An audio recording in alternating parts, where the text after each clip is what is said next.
Well, I'm super excited to be back here on the CMX stage, although to be fair, in this case, it's just my office, but you get me. Anyway, so for those of you that haven't crossed paths with me before, I'm Hawk, and these days I'm the Chief Operating Officer at Discourse, which means that this topic is one that's very close to my heart. I live and breathe operations, and if you throw a bit of community into that mix, you've landed squarely within my wheelhouse. So today I'm going to talk to you about one of the fastest growing specialties in the community space, and that's community operations. We'll take a look at what it is, why it's useful, and what it looks like when it's done well. So let's get stuck in. One of the questions that I most commonly get asked when I'm talking about my role or about operations in general as a function is, what exactly is it? And that's a pretty legit question because operations is a pretty ambiguous term. I really love this definition that I stumbled across a while back. And that's that operations people at their core are people who can translate big ideas into regular ways of working. In other words, they're specialists at scaling. And we'll talk a bit more about what scaling means soon. But for now, let's just note that it plays a really fundamental role in making your community sustainable for the long term. If you want to go the distance, you'll likely need the help of an ops professional in some form. And while community ops as a formally recognized role is relatively new on the scene, the general concept of operations management isn't new at all. It's been around in business forever, and it can be broadly described as the administration of business practices to create the highest level of efficiency possible within an organization. And operations roles can be found across multiple business functions, from sales operations all the way up to the enterprise level, and the concept is generally the same. It's just the processes that the practices are applied to that differ. So let's give that some context. To understand community ops as a function, I really like the simple analogy of a medical practice. So firstly, you have your patients, who for the sake of this analogy are your community members. And then if we think about the front of house receptionist that greets the patients when they come into the clinic, those are your community moderators or maybe your power users. Your doctors and nurses that are doing the patient work in the back of the clinic are your community managers, perhaps in some cases your stakeholders. And then you have your practice manager, who has a handle on both sides of things. They manage your facilities, they order equipment and supplies, they make sure the practice is running smoothly and efficiently. And so in your community, that's your community ops manager. And in the same way that a practice manager keeps the medical clinic running really efficiently, or a sales ops specialist brings together your product, your marketing, your sales teams to work cohesively to support your brand, a community ops specialist consolidates the relevant parts of your organization to support and streamline your community building efforts. So in my role, I perform this function across our entire company. I look for ways to work more efficiently. I identify bottlenecks within our processes and try and remove those. In varying capacities, I'm a source of truth, I'm a fixer, an unblocker, an organizer, an optimizer, a decision maker, a high-level supervisor, sometimes even a mediator. And the end goal, especially in a growth phase company, is to efficiently scale processes to keep the business on track. And exactly the same thing applies to your community ecosystem.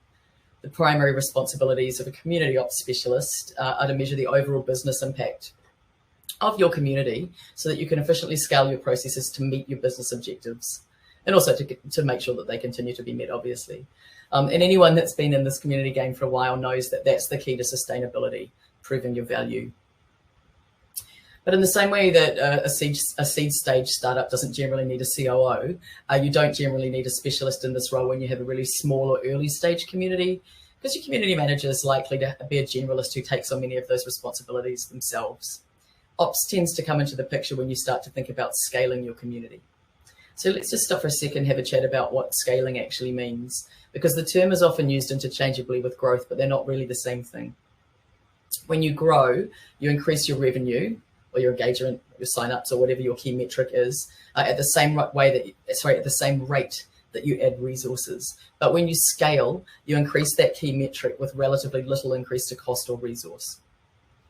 So the key to scaling is finding ways to optimize the resources that you already have at your disposal.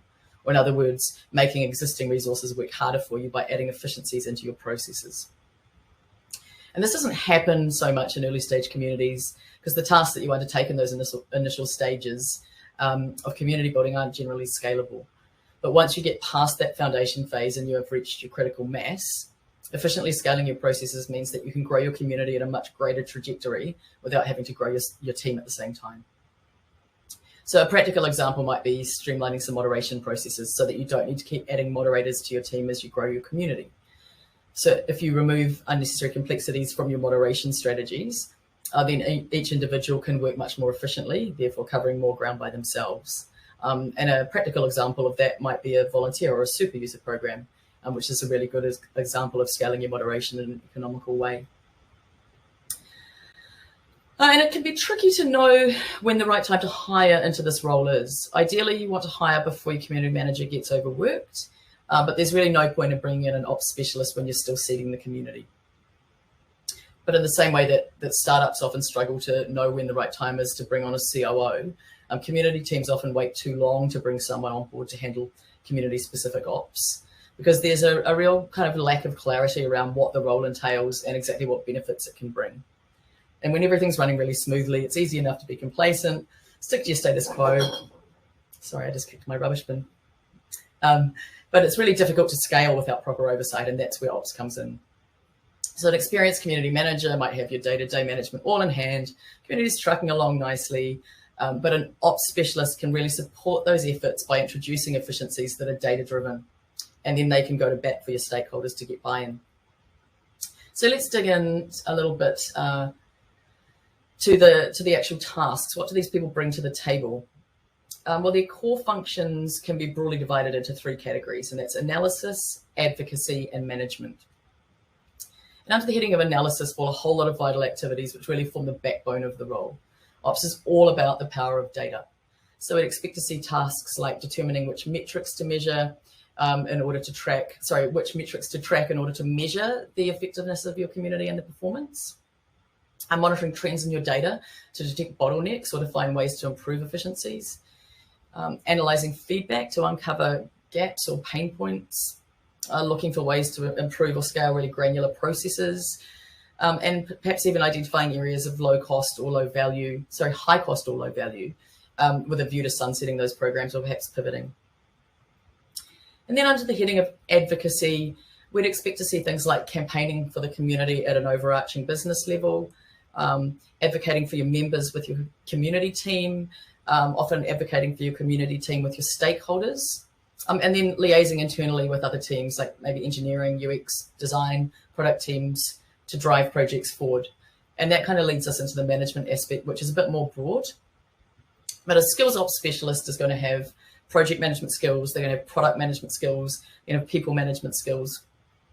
And tasks under that heading are things like consolidating product feedback, managing testing and communications to make decisions about new tech or features, listening to your community members, finding out what it is that they're asking for, and then packaging that up into a project that can be delivered, and then managing those project timelines, also for things like launches or events or rebrands, maybe managing product integrations, updates, even new platform decisions, perhaps just introducing new functionality. And then finally, things like spearheading internal documentation projects. So you want to document features, you want to create playbooks, so that you can make your processes much more repeatable. And we'll talk about the importance of repeatability a little bit more shortly.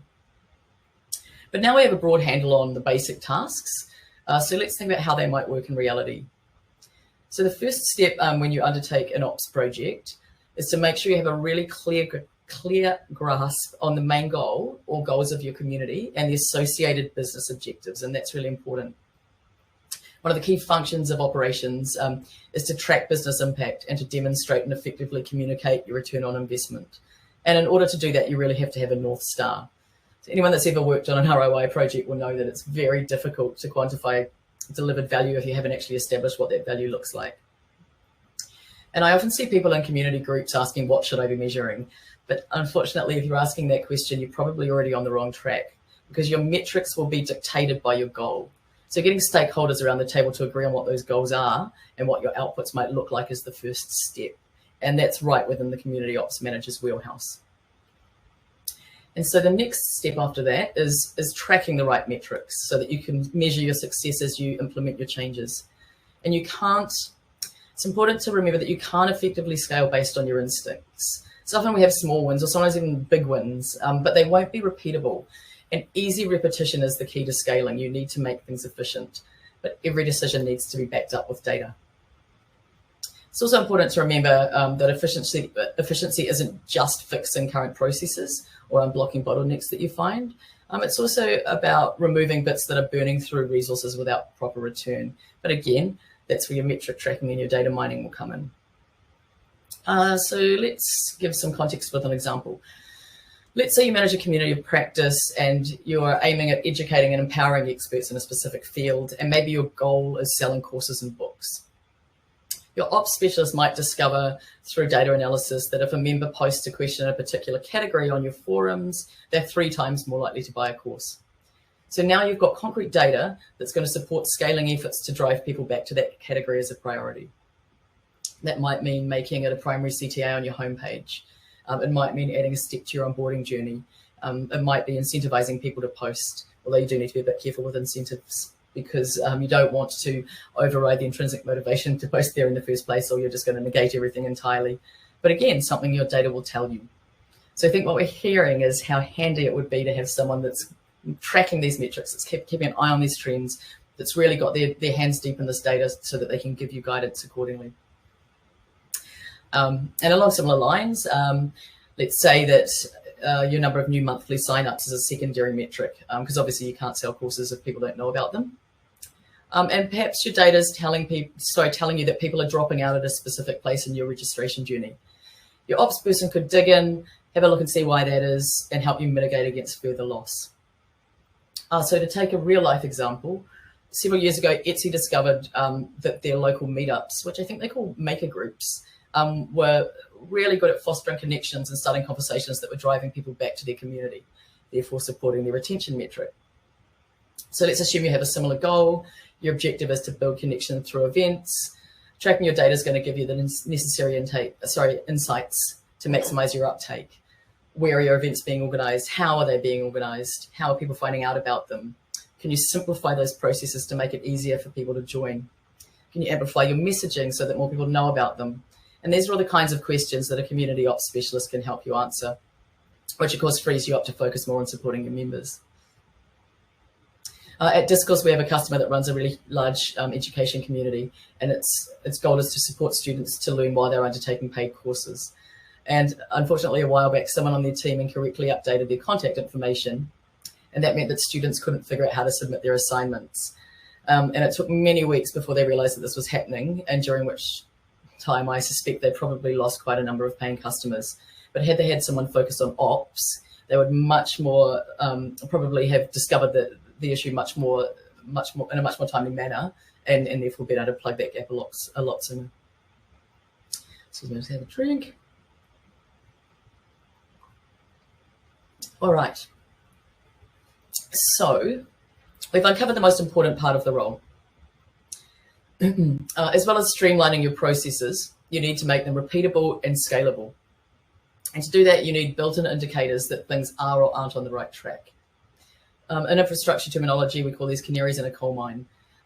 They're the first sign that things aren't going to plan. And tracking pain points is a key factor in optimizing for scale.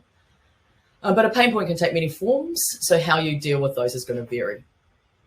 In some cases, it might be simple, might just be removing an unnecessary step from your onboarding process in order to optimize your member signups. In other cases, it might point to a bigger decision. Do you have a program that's not really performing the way you'd hoped it would? Let's say, for example, you analyzed your data and it's indicating that the perceived value of your super user program isn't being met. Your ops specialist might recommend sunsetting that program in favor of refocusing and redeploying those resources that you've got tied up in it so that they can be utilized better in other parts of your business or your community program. It can be really difficult to overcome the sunk cost fallacy and sunset a program that you've had invested a lot of time and emotional energy into. So having someone that's a bit more at arm's length that can make data-based decisions can be really, really beneficial. It helps us to remove the emotions from the decision making. So let's look at some of the different types of processes that can be efficiently scaled without being quite as dramatic as a complete pivot. You might start with small wins. At Discourse, we work to what we call the rule of 3. And that means that if we hear the same feedback, similar feedback from 3 customers, it implies that we've got an issue to be addressed. And that might mean better documentation so that customers can self-serve. which obviously in turn decreases our support workload. It might mean building a new feature, or might mean making an existing feature easier to find. Before we add additional resources to our support team, we try to do everything that we can first to mitigate the problem. And if it's going to be of benefit to our wider community, it's win-win anyway. But more importantly, it addresses the broken process with the minimum amount of additional resource. If you run a community program that's hosted on premise and you're finding that tech resources are being spread really thin, maybe moving to a hosted service might take some pressure off. We often balk at those kinds of decisions because of the cost involved, but a community ops person might be able to crunch some numbers and demonstrate that the monthly cost of hosting is significantly cheaper than the combined cost of paying several internal engineers, especially if they're not specialists in your tech stack. Then those engineers can be used in other parts of the business where their skills are much more relevant and they work much more efficiently. But having data to support those kinds of decisions may make it a lot easier for your stakeholders to swallow. Similarly, you may find that outsourcing design or engineering improvements might be much more financially viable if you use an agency that's got like really deep knowledge of the platform that you're using, because again, they're able to work much more efficiently within your code base. As well as identifying that kind of need, your ops manager can effectively manage the project as well, because obviously they've got intimate knowledge already of the requirements, both from a business perspective and from gathering that feedback from your members. Integrating user feedback is a good one. Integrating user feedback into product development is a really good way to streamline, because it's more likely that you're going to get it right the first time. Along similar lines, they can then help to ensure that your projects are managed efficiently and they don't go off track. You don't see projects languishing because of a lack of ownership, because there's that clear definition around ownership has been established. All right. So we've established that the cornerstone of community operations is making data-driven decisions in a way to support growth in a scalable way. That includes advising on possible approaches, both at an overarching and a program level, so that you can drive specific outcomes based on the needs of the business and of your target audience. Community ops managers audit internal requests for new functionality. They use data to validate need. They identify and free up resources that are required to undertake work. They manage projects at a cross-functional level. They advocate for projects at a stakeholder level. They work with stakeholders to maximize the value of your community efforts, to demonstrate an ROI, and to support your business objectives. Whew. So that's a lot of work, right? What kind of skills do these miracle workers need? Well, your typical community ops specialist is a jack of all trades, so it really helps to find someone with a depth of knowledge and experience across multiple disciplines. A technical background is definitely going to be beneficial, especially when they're managing projects that involve engineering teams, but it's probably not the most important of the skills. Similarly, someone with a customer support background is going to be really strong in the advocacy realm. Someone with product and project management skills is going to excel in pushing your projects over the line. Strong diplomacy, communication, mediation skills are all a huge win. You want someone that's going to be both a relationship builder and a really passionate advocate for your members and for your brand and your team, of course. So finding someone with a wide range of different experiences is going to really be a big benefit. That kind of broad exposure helps tie together all the moving parts and helps people to negotiate the wider landscape of a role that really, really does change a lot day to day, month to month. And as with most, excuse me, let's have another sip of water. As with most ops-based roles, hiring managers tend to focus on people with a strong analytics game over a proven track record in community building. But I personally don't think that's the best approach. An experienced community manager that really loves data mining is probably going to be a better fit with the other personalities that you already have in your wider ecosystem. So that empathy that's inherent in most community managers is really crucial if you want your ops person to successfully liaise across all of your teams. You need someone that's going to be able to sell your mission to the dev team. You need someone that's going to be able to sell your mission to your stakeholders. And more often than not, by the time you reach the stage that a dedicated ops role makes sense, you should have a pretty good idea of whether there's someone within your existing team that might relish the opportunity. That will be someone that could really hit the ground running. But if that's not the case, I definitely suggest hiring externally over like trying to shoehorn someone into the role. Crunching data is definitely not everyone's favorite thing, but it's an absolutely fundamental part of an ops role. You need someone that can be highly strategic, someone that's analytical, someone that's goal-driven, You need someone that can think strategically at a high level, but also someone that's really creative, someone that's not going to miss small details when it comes to execution time. And it can take a while to settle into an ops role, especially if you've transitioned from another role within the company or within the community team. Like the instinct to hold on to parts of the job that we've really loved and have been doing for such a long time is really strong. And it's something that I've really struggled with personally. And if that's you too, I really highly recommend this article from First Round. It's aimed at exec level ops specialists who are scaling startups, but it's highly transferable in this context. So yeah, if you're someone that really likes to, in New Zealand we call it Lego, I think in America you call it Legos, someone that really likes to hold on to their Legos, someone that has a really hard time handing off bits of their job, delegating, to put it simply, is really going to benefit from this read. All right, refocusing. People often ask me what ops looks like when it's done well, and the answer's a little bit divisive probably. On the one hand, when it's done effectively over time, you won't really explicitly see it. But then on the other hand, the results should absolutely speak for themselves. You should have a less stressed, more strategy-focused community manager or community managers. You should see faster moving roadmaps, less double working, much clearer focus on your goals. You have data which demonstrates the value of your programs, and ideally a much more cohesive workforce. Scaling is all about more results with less work. All right, let's summarize. What are the types of tasks that fall under the ops umbrella? And we're having a bird's eye view of business processes so that they can be prioritized in a way that supports community building efforts as a big part of it. That obviously includes a lot of data analysis, which starts out with determining which metrics you're going to track in order to demonstrate your success. And then it's all about watching your numbers, monitoring trends to figure out where you can focus your streamlining efforts. Similarly, that data analysis will show up any pain points or problems that need to be addressed. That might mean deciding on which programs you're going to pivot on, which programs you're going to sunset, where you're going to redeploy your resources.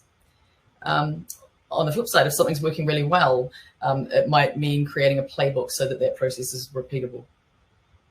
Ops people are managers, so project managers and communicators. They'll run point on liaising between your teams to push projects forward.